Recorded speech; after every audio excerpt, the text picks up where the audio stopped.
Hello everybody, welcome back. Today as well we have got you another video. In this video I'll be showing you how you can go ahead and delete drafts reels right there in your Instagram app. But before that, please do make sure to like our video, subscribe our channel, and yes, without any further delay we'll simply step into our video.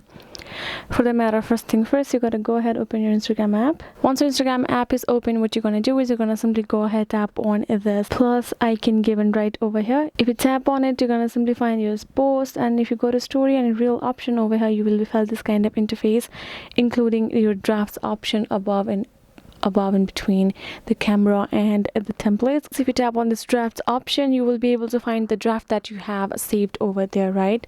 So if you would like to remove it from over there, what you can do is, for that matter, if you go ahead, tap and hold, then you won't find that option. For the matter, you can go ahead, tap on the select option, and you can go ahead, select your particular draft video or photo that you have created with the templates. You can go ahead, tap on this discard option and tap on this discard confirmation, and your photo, your reel from the drafts will be removed. This is how you can simply do it, guys. I hope this video was helpful to y'all. Thank you so much for watching, and yes, I'll be seeing you guys in our next video.